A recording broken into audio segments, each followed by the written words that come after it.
With the Delta variant upon us, we're being hit with all the same mandates that we encountered when the pandemic first hit. Join Richard Ebeling and me in this week's Libertarian Angle as we examine this problem.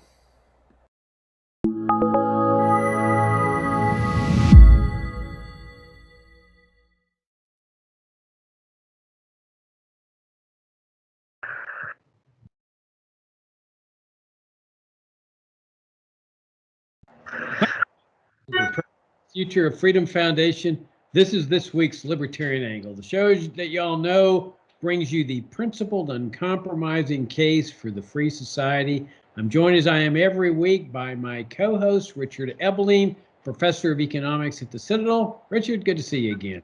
Good to see you too, and our viewers and listeners.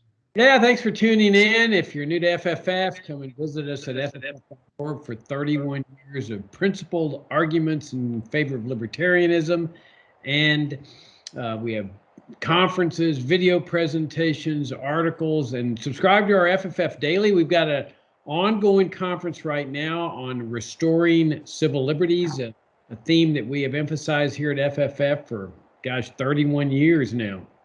And got a great all-star cast of speakers. We've already had two, but you can catch up with those. One is being put up today, and the other one will be put up in the next couple of days. The first one was Tom Palmer, who gave an excellent introduction to the historical origins of civil liberties. And last night we had Stephen Halbrook talk about the importance of gun rights, which I personally believe is the most important civil liberty.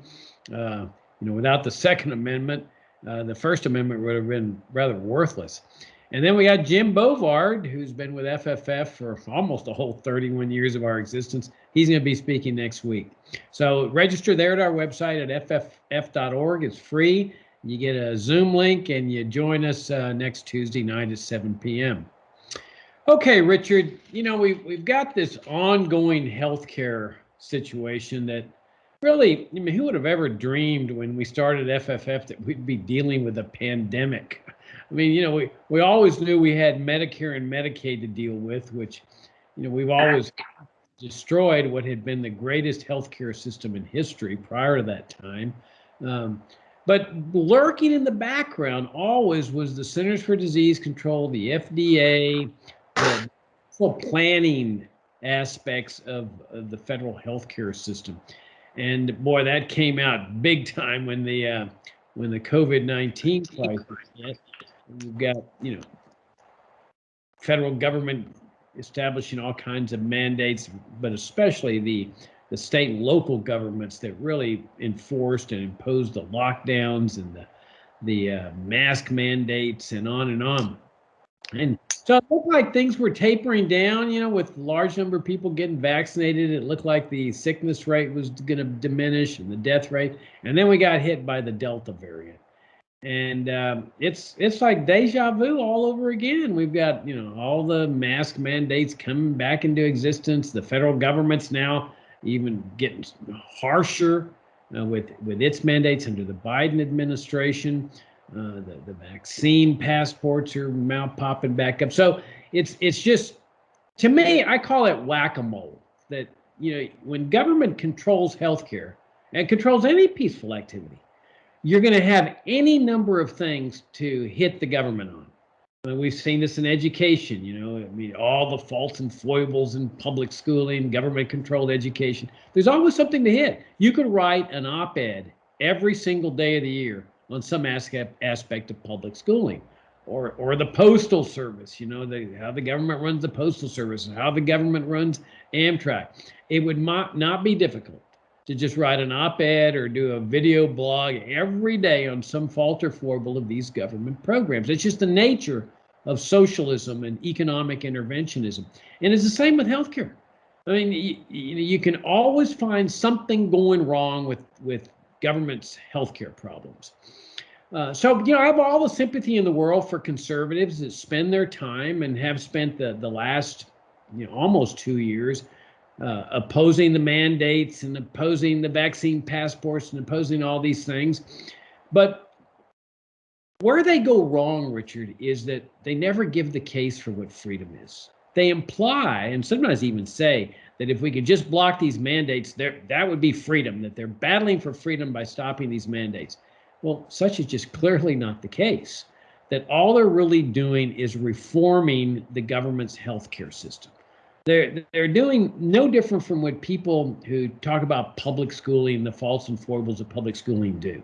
That they're essentially telling the government, this is how you should run your public school system.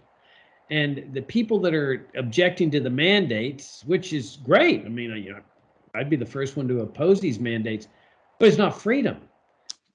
That's why it's imperative that we libertarians, especially in a time of crisis like this, that we use this as an opportunity.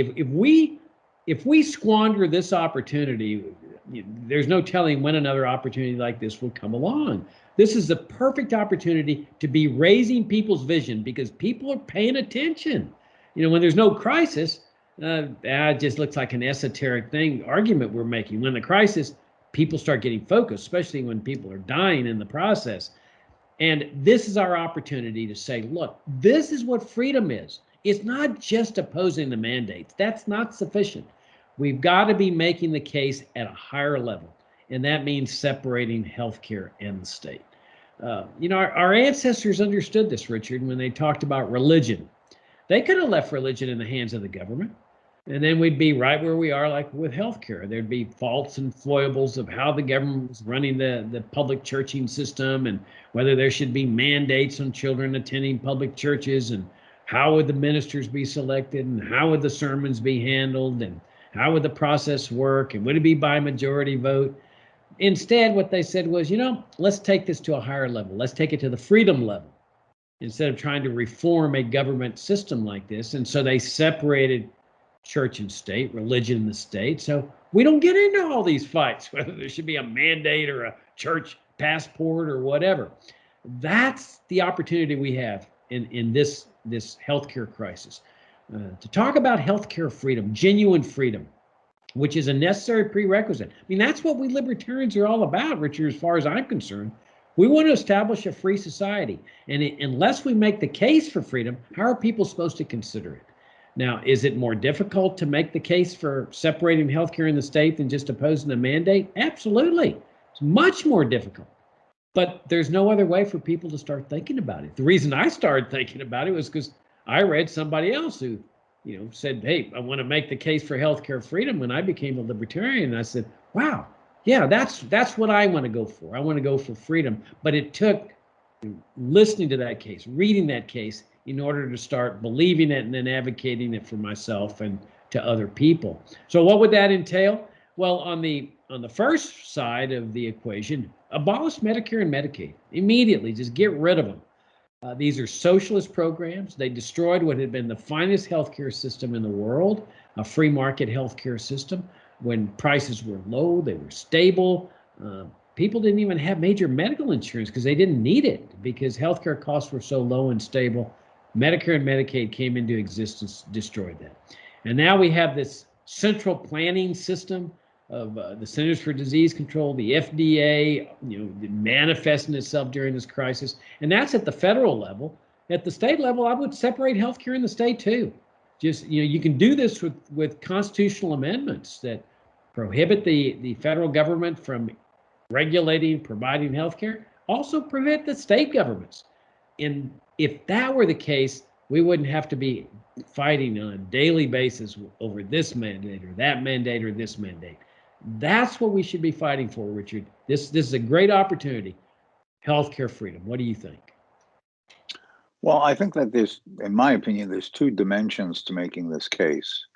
One has to do with the general principle of liberty, and then the other aspect has to do with, well, when such a problem arises, how do we institutionally and pragmatically effectively deal with it in the most efficacious way?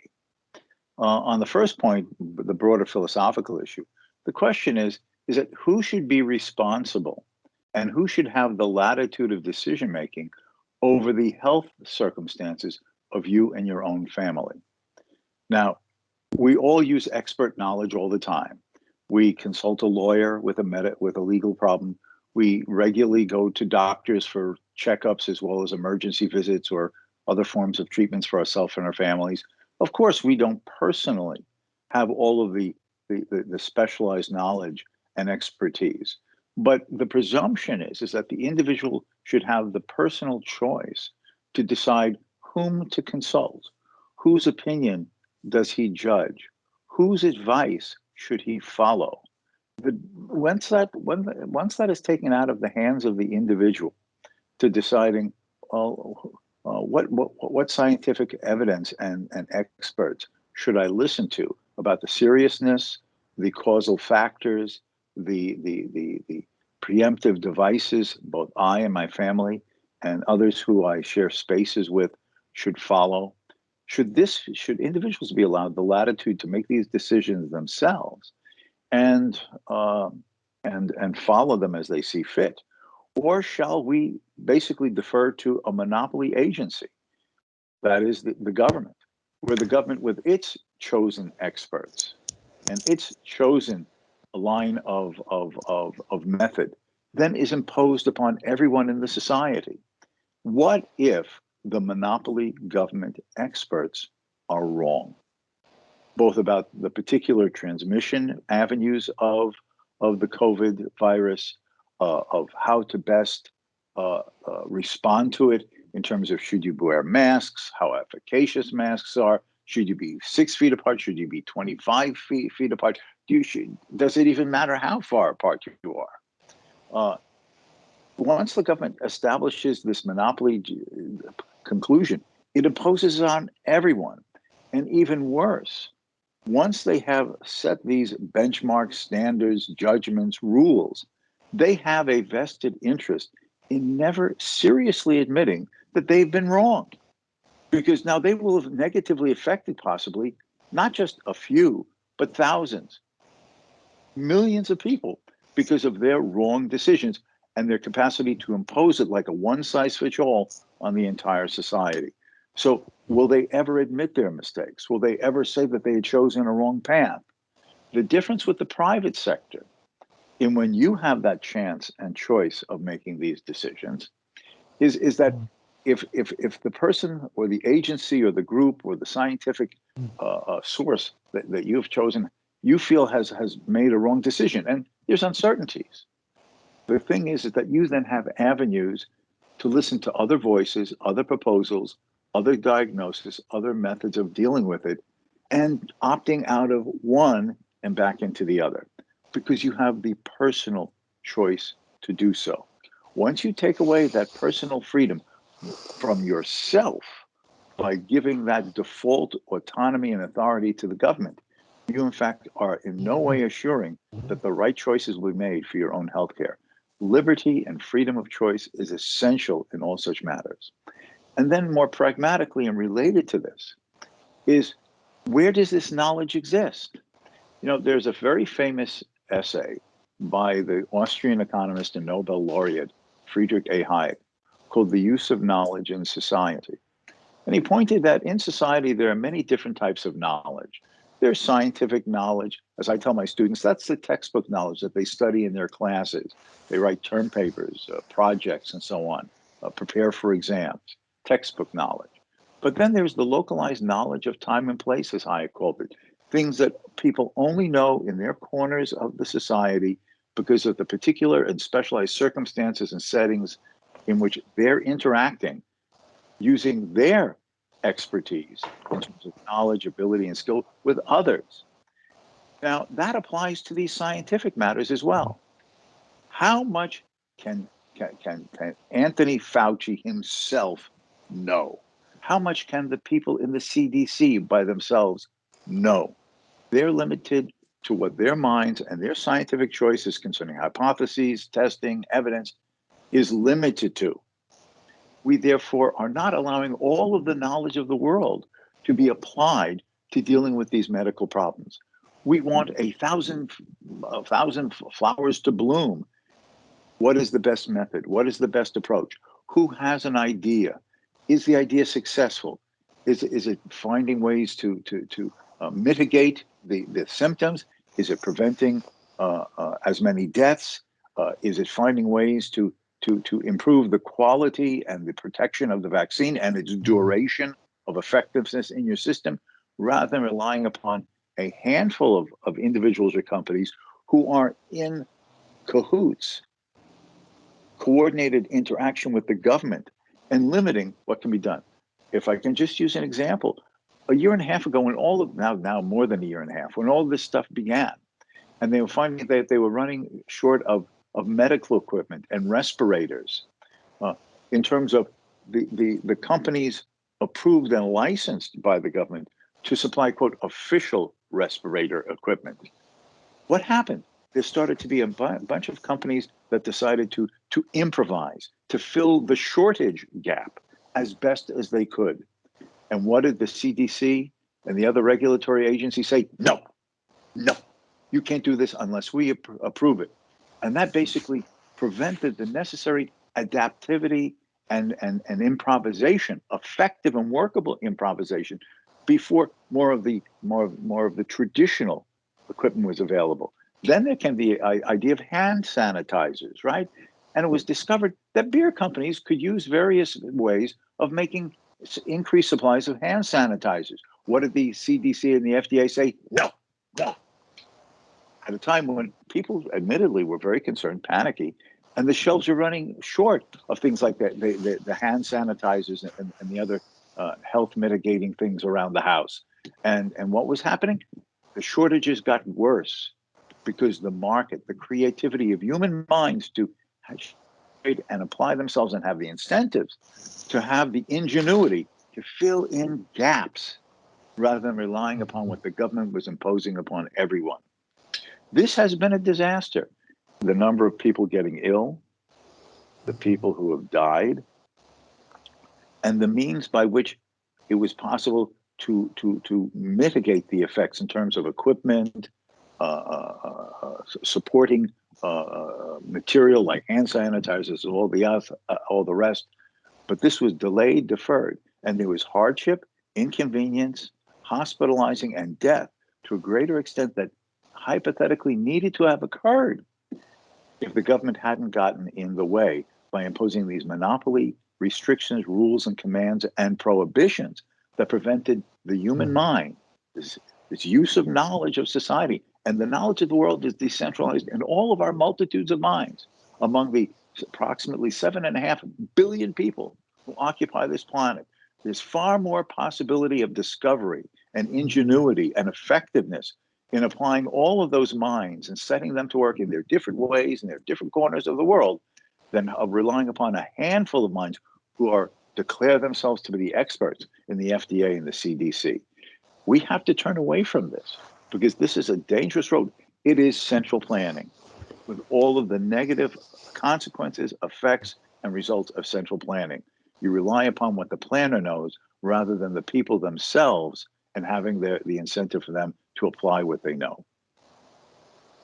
Yeah, I think a large part of this problem that you're describing is that people have just come to look on the government, whether it's a local government or state government, but especially the federal government, as their daddy, as a parent, sort of like a child looks to his parent to solve his healthcare problems. A child gets sick and he tells his parents, hey, I'm not feeling well, and he's counting on his parents to do something about it. And I think part of the problem here is that all too many people look at government, especially the federal government, as their parent, as their daddy, to take care of them when they get sick. And so the thought of not having the government there address a healthcare problem terrifies them. So it's like a child adult that says, oh my gosh, I'm going to die if my parent's not here to take care of me. Well, let's imagine how life would be without the government engaged in this. Because let's face it, a health crisis, like a pandemic, a virus, it's just a health problem. It's not a political problem. It's not a governmental problem. It's not like, a criminal coming in and burglarizing your house where you want to call the government, the police to come and keep you safe from this burglar and capture him. A health crisis is a natural phenomenon. So think about it. Why would you turn to a politician or a bureaucrat for a health problem? If government had no role in this at all, just like it has no role in religious issues, what would have happened here? Well, people would have said, we need guidance here. What do we do here? So who would they have turned to? They would have turned to the healthcare industry, for example, or to people that they had trust in, confidence in, the kind of people you're talking about, where the knowledge is diffused, and they would have taken recommendations, they would have taken certifications from people, and the healthcare industry would have been responsible for leading us out of this crisis. And they might have said, look, and then you have to decide, well, who do I trust? Because there's obviously going to be conflicting decisions. You have to get in there and weigh them. But some would have said, look, we recommend that your business require masks of every customer coming in there. Okay, so then those businesses that wanted to do that would be free to do that. If a customer didn't like it, he could go elsewhere. In those businesses where it said, no, we're going to let people go maskless.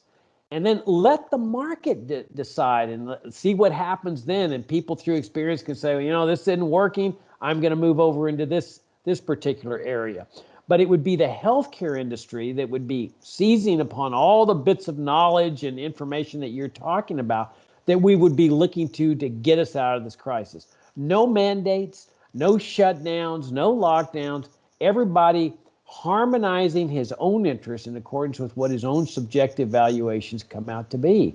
Seems to me that would have been a much better way to handle, I have no doubts, that would have been a much better way to handle this. And then, let me flip over to the other side again, the socialist side. Well, the other socialist side, in addition to central planning, because that's what central planning is, it's socialism. But then you've got the provision of health care, which, as you recall, Richard, before the pandemic was already in crisis. I mean, that's what Obamacare was all about, because Medicare and Medicaid had destroyed America's healthcare system. Healthcare costs were soaring. People were getting bankrupt. People couldn't afford insurance. It's still the same case now. It's just been overwhelmed by the pandemic stuff. But that crisis is still there. And there's only one solution to it. And unfortunately, conservatives won't confront that. They come up with reform methods like little gimmicky things like health savings accounts. Oh, this is going to be freedom. A health savings account's a freedom-oriented device. Well, it's not. It's just a socialist reform device designed to try to ameliorate the consequences of this socialist system. What we've got to be thinking about is at a higher level, challenging what Lyndon Johnson did, and to a large extent what Franklin Roosevelt did, the whole progressive paradigm that government exists to provide health care, retirement, education, or other essential things, food for people. That the ideal is a free market where people do what you said, what Hayek said. They rely on the diffusion of knowledge in society. And in that way, you end up with results that oftentimes nobody can even predict. Because how do you predict how all this knowledge comes together in a way that the central planner can't even conceive? Yeah, that's an important point. Hayek argued, particularly building on his use of knowledge and society argument in his later book, The Constitution of Liberty, is one of the essential reasons why we both should want freedom and need freedom, is because we can never know what it will produce. That is, if central planning could work, it would be because the central planners had all the knowledge of the present and the future to perfectly coordinate and institute an outcome that would be nirvana-like. It's precisely because we have imperfect and uncertain knowledge that we never know what it is that someone might come up with, discover, imagine, see a way of implementing, improving, devising, that could not have even been imagined before it happened. If I can just, if this sounds abstract, when I was a kid, Jacob, I ran across an issue of Popular Science magazine from 1947. And it was about what they were anticipating, the authors of this Popular Science magazine issue of around 1947, what America would look like in 1965. And they anticipated a number of things. Since there was already black and white TV, they anticipated color television further down the road, since there were already color movies, and so on and so forth. But there was one thing that did not get predicted, anticipated, or projected, as I recall the articles in that issue. And what was that? the laptop or desktop computer through which we are communicating with ourselves and to our viewers and listeners. And why was that? Because in 1947, they had computers. IBM had a computer that was practically the size of a New York City block. But what had they have not have anticipated? The ability to use a microchip to have in a little space this immense amount of knowledge that enables all of this this miniaturization. And that's what this laptop computer with which I'm communicating with you is basically the miniaturization and concentration of an immense amount of knowledge and speed of using it. How can you anticipate something in the future when what happens in the future is dependent upon discovered knowledge in between you and that future? You can't know tomorrow's knowledge. And if you limit what can be done to what the planners of today can imagine and see the value in, you are leaving out the possibility of free minds discovering things that could not even be conceived of today, but could be of momentous importance if they're free to discover it for the improvement of the human condition through some tomorrow. Yeah, that's a great point. And the fact that government monopolizes or dominates so much in the healthcare industry really locks out a lot of that aha moment of like, oh, wow, look what these guys brought up. I mean, like, let's take the airline industry. I mean, if you'd gone back to when the Wright brothers discovered, flight, and if government had taken over the airline industry at that point, I mean, we'd be flying biplanes, maybe fancy biplanes today, but nobody would conceive of the thought of a jet plane. The reason that the jet plane comes into existence is because that's what the market does. It seizes on bits of knowledge and it brings into existence inventions that nobody could have anticipated. But by government dominating a certain area or monopolizing a certain area, it precludes all that. I mean, the perfect example is the Postal Service. Many years ago, the thought that somebody could deliver a letter overnight, you would have laughed at that. It was just so ridiculous and so inconceivable that it just couldn't be done. And in fact, the founder of FedEx, Fred Smith, the story I've heard is that he submitted that idea as part of his dissertation or some kind of paper, and that the professor either flunked him on it or laughed at him and said, this is ludicrous. And then he went out and started FedEx. But if you look at the post office itself, the delivery of first-class mail, it really is the same. It's the same thing. Now, people have been able to circumvent it by going around it with email and so forth. But the basic model of delivery of first-class mail, you paste your stamp, you put there, the mailman goes in, puts it in the mailbox. Now, people might say, well, how would it be different? Well, it's impossible to know how it would be different. All we know is that the free market it brings into existence things that nobody anticipated. The same thing with like traffic lights. The government's, monopolized the street and road industry for centuries.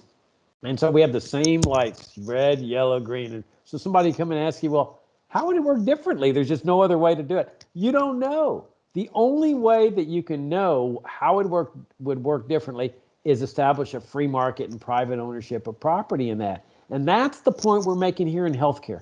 It's very possible, Richard, that if we didn't turn this over to the free market and government played no role, we'd be out of this pandemic. You can't say that that's impossible, that because the free market discovers solutions to problems that the government sector will never do. And that's the thing we miss out on in this. One of the things we miss out on here is the unseen consequences of governmental action here. Yes. And if I can just reiterate your point about airplanes. I'm holding up my iPhone here. Now, we've all come to take for granted these various types of what are called generically smartphones. This is only about a dozen years old. Steve Jobs came up with this about a dozen years ago. Were there cordless portable phones? Yes, but they were just phones. And they had some clunky, what would be considered internet features. And you could do some basic arithmetic on them. But because Steve Jobs creatively had the latitude and the liberty, that is basically a widely unregulated market, and the competitive opportunity to offer it to customers who he thought might find it useful. We all take for granted that this is our entire life, as a lot of people say. And by the way, do you know why Steve Jobs made the iPhone? Well, of course, they've gotten a little bigger, the original size, because I understand the story. Maybe a viewer and listener who knows more and would correct me, but the story I've heard, he said, I want an object that a person could hold in one hand, but would enable them to use their thumb to touch the keyboard. You now do it and see that it has these features. And he let those scientists free. He said, he gave like a target. This is the template that I think it would be useful and valuable to people. I'm giving you the latitude and liberty at Apple to figure out the way to make it work. Set your mind free. Set your mind free. Wouldn't that be great to be able to just do everything with your thumb? Would the government have allowed this if it was having to approve each and every step of a blueprint? Well, as it said, what about carpal syndrome with your thumb? Oh no, you're using your thumb too much, and some people said, oh no, you put it next to your head, it's giving you brain cancer. Oh no, I mean, and all these things would, and the bureaucrats said, it's better to say no than to take a risk. I might get in trouble. Right? What is the bureaucrat's favorite word? No. It's like when you're training your dog. No, bad dog. No, that dog must come to hate the word no. But that's what the bureaucrat does. Have these set of rules, and don't get yourself in trouble, because it's better to say no than yes, because yes could result in an outcome that it's all going to come down on you, and you're not going to get the bureaucratic promotion and salary boost. So liberty gave us this, and liberty, to make that analogy that you're talking about, would have given us and could give us a far better medical system in general, and the means creatively to have handled this pandemic in ways that we will never know, because we've lost the last 2 years to allow free minds to have fully and at absolute liberty to have tried. On that excellent note, we'll wrap it up, Richard. Thanks for tuning in to this segment of Libertarian Angle. Again, we're running our online conference every Tuesday at 7 p.m. Go ahead and register at fff.org, free admission. Great lectures, important subject, critically important subject. Subscribe to our FFF Daily, which we strive and have strived for many, many years now, maybe 20 years or so, to make the best commentary page, libertarian commentary page on the internet. Subscribe to this YouTube channel. And Richard, as always, I enjoyed your comments and your insights, and I look forward to talking to you next week. Until next time.